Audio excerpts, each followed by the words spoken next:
अस्सलामुअलैकुम वरहमतुल्लाहि वबरकातुहू। दोस्तों, आज की कबूल इस्लाम की कहानी एक ऐसी लड़की की है जो एक कट्टर हिंदू थी, फिर भी उसने इस्लाम कबूल कर लिया। तो आइए जानते हैं उनके कबूल इस्लाम का पूरा वाक़या। अल्हम्दुलिल्लाह कि मैंने कलिमा कबूल किया और इस दीन में आई। अब बताना चाहूंगी वो हिस्सा, इसके बाद क्या हुआ। मेरी टिकट्स इस्लाम कबूल जो मैंने किया है 9 तारीख को, ऑलरेडी मैंने बुक करके रखी हुई थी घर जाने के लिए 9 तारीख से 1 हफ्ते के बाद। तो मैं घर के लिए रवाना हुई। वो सफर जो था वो था 2 रातें और 3 दिन का। थोड़ा लंबा सफर था क्योंकि मैं ट्रेन से घर जा रही थी। उतनी अमीर नहीं थी कि मैं फ्लाइट प्लेन की टिकट्स वगैरह कर सकूं। उतने अच्छे रिच शाही खानदान से नहीं हूं मैं। तो माशाल्लाह मैं घर के लिए रवाना हुई। एक डायरी मेरे पास थी जिसमें मैं दुआ लिखा करती थी, क्योंकि मैंने एक उस्ताद के पास जाना शुरू कर दिया था। उनसे दुआ, नमाज, कुरान सीखना शुरू कर दिया था। तो वो मुझे दुआ लिखाती थी हर रोज एक, और एक छोटा सूरा एक। तो मैं वो याद किया करती थी, रटा करती थी। तो वो डायरी मैंने कपड़ों में छुपा के रखी थी। माशाल्लाह घर पे पहुंची, बहुत बेहद खुश थे सब सारे। तो एक दिन क्या हुआ कि मैंने अपनी माँ से कहा कि माँ, मुझे थोड़े कपड़े सिलवाने हैं, लेकिन थोड़े अलग तरीके के, जिनकी बाहें लंबी हों, जो गर्दन से बंद हों, कॉलर हो उन्हें बिल्कुल बंद हो, थोड़े इतने ढीले कि मेरा शरीर ना दिखे कि मेरा शरीर किस किस्म का है, उसमें मैं मोटी हूँ कि पतली हूँ पता ना चले ये। तो मम्मा बोल रही है कि आप ठीक हैं, आपको क्या हो गया है। मैंने कहा नहीं मम्मा, प्लीज मुझे सिलवाने हैं, क्योंकि वहाँ पे कुछ मुसलमान लोग रहते हैं जहाँ मैं रहती हूँ। तो जब उनके बुजुर्ग घर से बाहर आते हैं, वो मेरे या मुझ जैसी जितनी भी लड़कियां हैं उनके कपड़े देख के बहुत शर्मिंदा हो जाते हैं, शर्मसार, जिसकी वजह से वो बहुत अजीब फील करते हैं, अनकंफर्टेबल हो जाते हैं बाहर। तो इसी वजह से मैं चाहती हूँ थोड़ा सा बदलाव। तो मम्मा ने कहा ठीक है। तो हम गए, शॉपिंग वगैरह की, तो हमने कपड़े वगैरह खरीदे, माशाल्लाह हो गया। एक दिन क्या होता है कि मैं नमाज पढ़ने के लिए आंगन में बैठती हूँ। घर के आंगन में कुर्सी पर ट्रैक सूट लगाया है मैंने, क्योंकि घर पे कुछ वैसे कपड़े थे ही नहीं।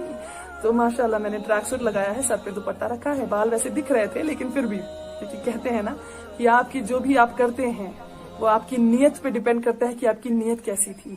हो सकता है कि आप दिखावे ले कर रहे हो और आपकी नीयत खराब हो, लेकिन मेरी नीयत साफ थी खुदा को लेकर। तो मैं नमाज कर पढ़ने के लिए बैठी आंगन में कुर्सी डालकर। तो मेरी माँ जो थी वो झाड़ू लगा रही थी। झाड़ू लगाते लगाते जब वो मेरे करीब पहुंची, मेरी माँ ने कहा कि जरा हट जाइए। मैं चुप, बिल्कुल चुप, क्योंकि मैं फर्ज नमाज में, असर का वक्त था, मैं फर्ज नमाज में थी, नियत कर चुकी थी। अल्हम्दुलिल्लाह कि वो मेरी आखिरी रकात थी। तो माँ काफी देर तक कोशिश करती रही, मैं कुछ बोल ही नहीं रही। उन्हें बहुत गुस्सा आया।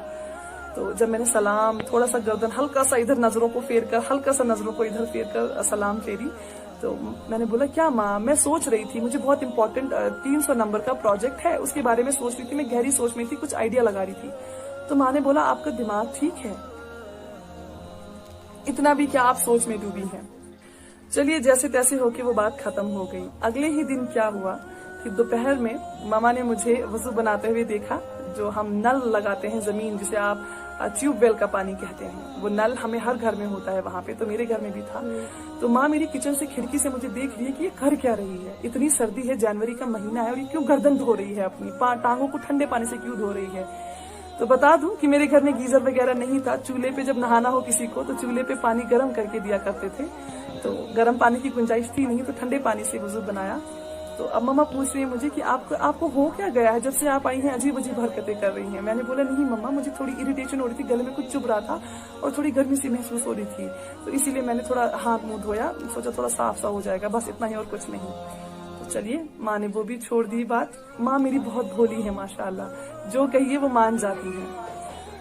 अब क्या हुआ कि मैं सुबह के 4 बजे उठा करती थी, वजू बनाती थी, और हम रजाई लेते थे चूंकि, तो रजाई में पूरी ओढ़ती थी, जिस तरह मैंने हिजाब निकाब लगाया इस तरह ऊपर से वो पूरा गिराती थी और बैठी रहती थी। हिलती डुलती कुछ नहीं थी, सिर्फ इशारों में नमाज दिल में पढ़ रही हूँ चुपचाप, मुंह से कुछ निकाल भी नहीं रही हूँ कोई अल्फाज।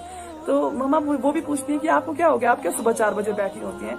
अब मैं वहां पे भी झूठ कि मम्मा मैंने मेडिटेशन करनी शुरू की है, तो मैं योग जिसे हम कहते हैं करना, योगा करना शुरू किया है। तो ये बड़ा सेहतमंद होता है, शरीर के लिए अच्छा है, दिल के लिए अच्छा है, दिमाग में सुकून देता है।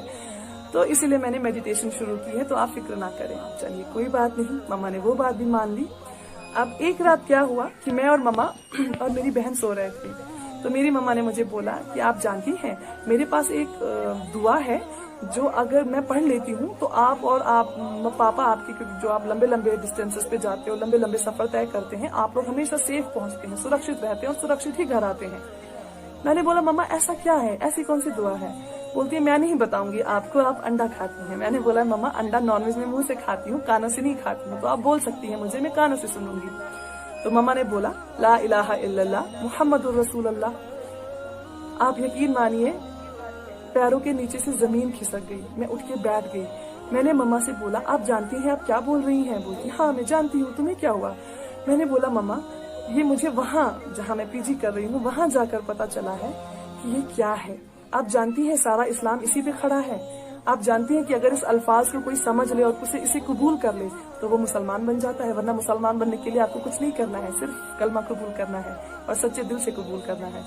तो उन्होंने थोड़ा सा चिड़चिड़ा होकर बोला मुझे ये सब नहीं पता, मुझे सिर्फ इतना पता है कि जब भी आप या आपके पापा लंबे सफर पे जाते हैं, कोई भी लंबे सफर पे जाता है घर से, तो मैं ये दुआ पढ़ लेती हूँ तो सब लोग सही सलामत पहुंच जाते हैं।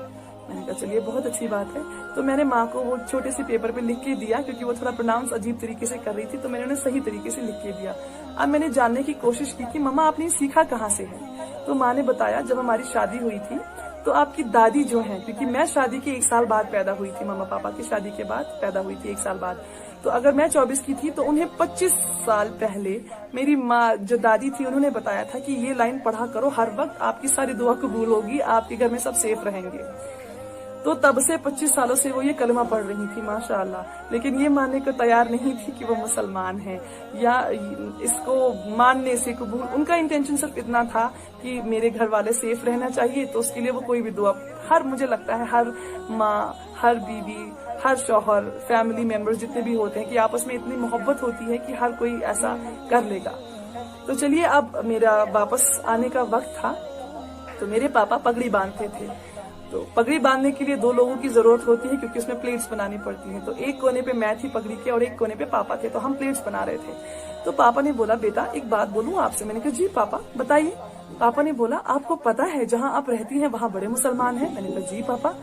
बोला आपको पता है उनकी दुआएं बड़ी ताकतवर होती हैं, बड़ी पावरफुल होती हैं, अगर आप उनकी कुछ दुआएं लाकर मुझे दे सकती हैं तो बहुत मदद होगी। मैंने कहा पापा तो मुसलमान ही क्यों नहीं बन जाते हैं? उन्हें बोला आप चुप रहें, मैंने आपसे ये नहीं कहा, सजेशन नहीं मांगी, आप मुझे सिर्फ दुआएं ला के दें। उनकी दुआएं में बहुत असर होता है, अगर आप कुछ मांगते हैं और वो दुआएं पढ़ के मांगते हैं तो वो पूरा हो जाता है।